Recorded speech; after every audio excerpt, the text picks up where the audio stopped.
Halo Sobat K-Film dimanapun kalian berada, apa kabar kalian hari ini? Ketemu kembali di channel yang akan mengupas tuntas alur film dunia.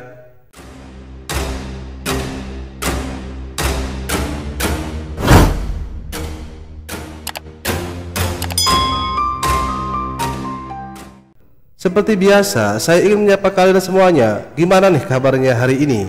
Apakah isi dompet masih penuh? Atau rokok masih tetap ngebul? Apakah si doi masih sayang sama kalian? Atau kalian lagi sedih ya? Jangan dong. Kita harus tetap semangat menghadapi zaman yang semakin hebat, seperti hebatnya cinta Mimin pada si Anjali. Anjali!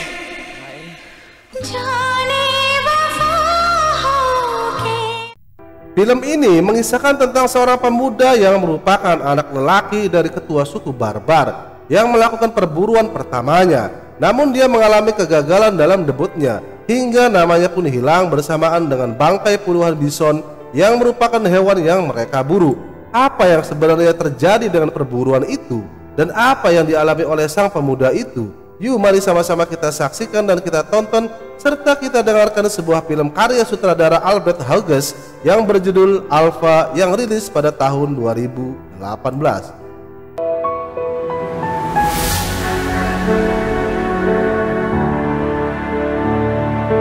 Film ini menceritakan salah satu suku barbar yang biasa melakukan perburuan hewan untuk dijadikan perbekalan makanan mereka dalam menyambut musim salju atau musim dingin. Suku tersebut dipimpin oleh Tau yang dibintangi oleh Johannes Haukur Johannesson. Namun yang jadi unik dari suku barbar ini adalah bagi pemuda yang baru saja menginjak dewasa, mereka akan diajak berburu hewan untuk pertama kalinya. Namun dengan syarat mereka harus membuat ujung tombak dari batu yang harus mempunyai ketajaman yang maksimal, hingga seleksi pun dimulai.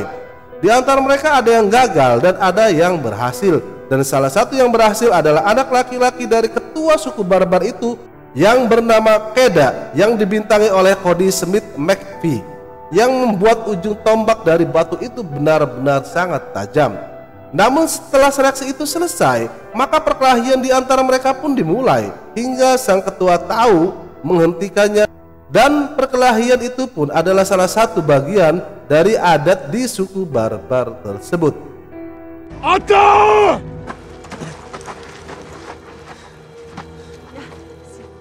Pada malam harinya mereka pun mengadakan ritual doa dan pelepasan untuk keselamatan orang-orang mereka yang akan berburu keesokan harinya. Pagi pun telah tiba, mereka berpamitan dengan keluarga mereka masing-masing dan mereka pun pergi untuk menuju tempat perburuan mereka.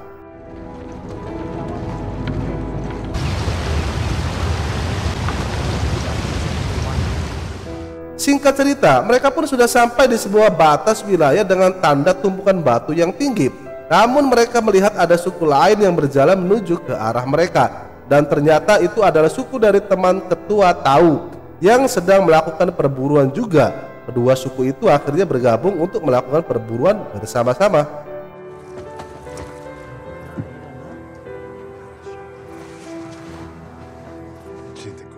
Setelah itu, ketua Tahu mendapatkan hewan buruan berupa babi yang berhasil dia tombak. Lalu ketua Tahu mengajari Keda, yaitu putranya, untuk membunuh babi. Namun Keda pun masih merasa belum tega, sehingga ayahnya yang melakukannya dan memberikan pelajaran bahwa yang akan bertahan adalah yang terkuat.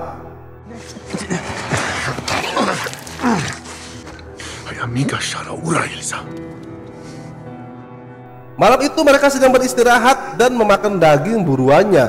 Namun mereka dikagetkan dengan sebuah langkah kaki hewan, dan hewan yang sangat besar itu pun melintas dan menyambar salah satu dari mereka, hingga mereka semua pun sangat kaget. Entah hewan apa itu, itulah yang ada di pikiran mereka semuanya.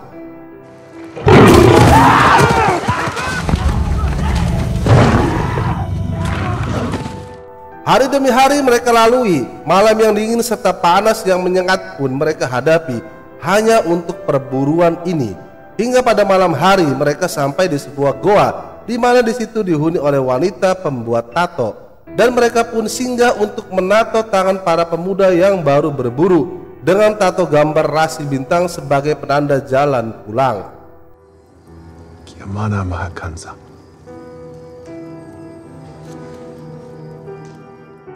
Lalu ketua Tau menunjuk ke arah kumpulan serigala yang ada di atas bukit dan mengatakan itu adalah Alpha, pemimpin mereka, dan dia harus menjaga kawanannya agar terhindar dari malapetaka. Dan itulah jiwa seorang pemimpin, ungkapnya kepada anaknya yaitu Keda.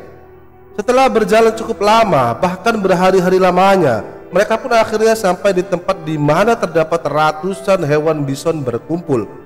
Kemudian mereka melumuri tubuh dan muka mereka dengan lumpur, dan selanjutnya perburuan pun dimulai.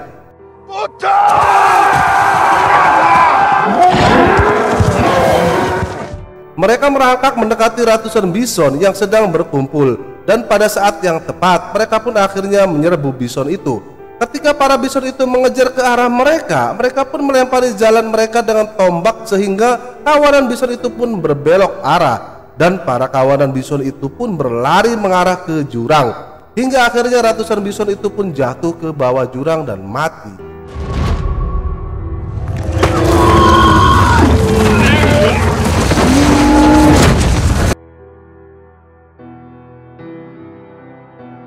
Namun ada satu ekor bison yang berbalik dan berhasil menyeruduk Keda dan selanjutnya menyeret dan membawa Keda ke jurang.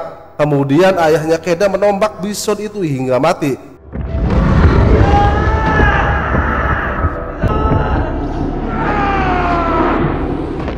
Namun sungguh naas, Keda terlempar ke tepi jurang.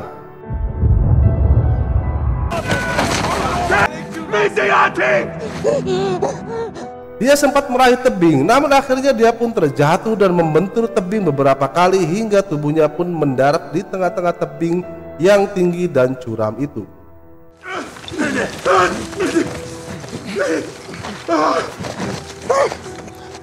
Sampai malam hari Keda pun masih belum sadar, hingga keesokan harinya akhirnya ketua Tau dan anggota sukunya dengan kesedihan yang mendalam akhirnya pergi untuk kembali pulang karena memang tidak ada harapan Keda untuk selamat.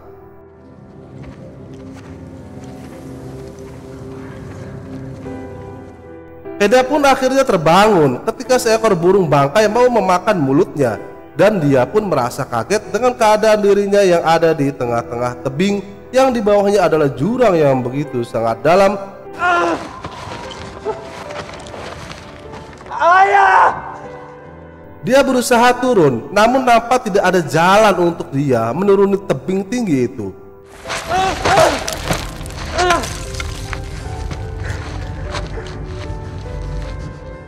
Tapi Tuhan ternyata berkehendak lain. Tiba-tiba saja langit menjadi gelap dan hujan deras pun turun sehingga di bawah jurang itu tergenang oleh air yang seolah-olah membentuk sebuah sungai yang besar dan dalam. Dan Keda pun akhirnya terjun ke dalam air yang ada di bawah jurang tersebut.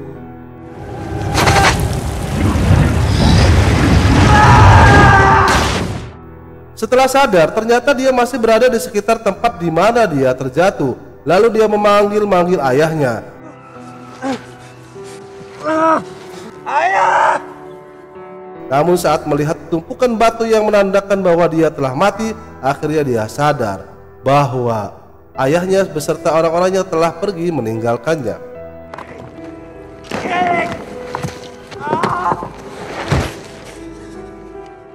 Dia pun kemudian meninggalkan tempat itu. Saat Keda istirahat, dia melihat ada kawanan serigala yang mengejarnya, dan dia pun langsung berlari dan menaiki sebuah pohon mati yang ada di tempat itu sampai pagi hari.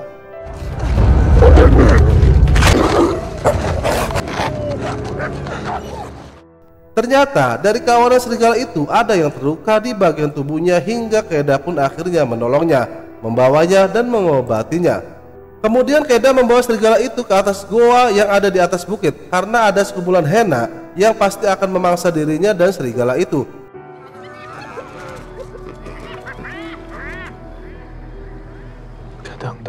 Setelah nampak sehat, Keda pun memberikan air minum untuk serigala tersebut dan serigala itu pun langsung meminumnya. Keda terus mengobati luka serigala itu dan juga memberikan makanan ulat dan daging kelinci yang ia peroleh dari bawah bukit tersebut. Sembari juga dia mengobati kakinya yang terluka. Hari demi hari mereka lalui berdua di luar goa di atas bukit itu. Keda pun mencurahkan rasa rindunya kepada kedua orang tuanya pada serigala tersebut. Lalu setelah kaki Keda sembuh, kemudian dia pun mulai berjalan untuk mencoba pulang ke tempat dia dilahirkan. Namun serigala itu pun tetap mengikutinya. Beberapa kali Keda mengusir serigala itu agar tak mengikutinya, namun akhirnya Keda benar-benar yakin bahwa serigala itu benar-benar sudah jinak.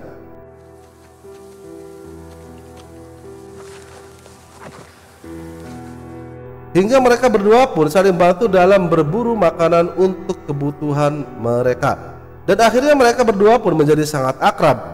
Lalu Keda pun menamai serigala itu dengan nama Alpha. Musim salju pun tiba. Keda dan Alpha berjalan terus hingga malam pun tiba. Namun saat mereka sedang beristirahat, kawanan serigala pun datang dan ternyata itu adalah kawanan dari Alpha. Dan Alpha pun akhirnya pergi.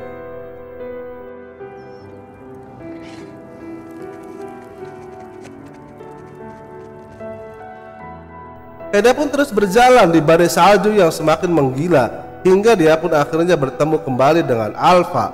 Keda dan Alpha sempat melihat sebuah tenda. Namun setelah didekati ternyata ada orang yang sedang duduk di depan tenda itu. Namun setelah diperiksa ternyata orang itu sudah mati kedinginan. Kemudian Keda mengambil busur dan anak panah milik orang itu dan Keda pun pergi. Sulu pedami.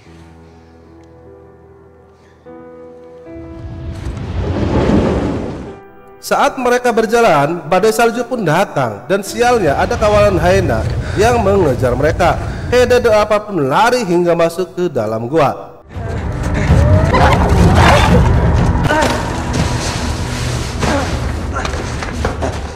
Namun di dalam gua itu ternyata ada seekor macan yang langsung menyerang Keda.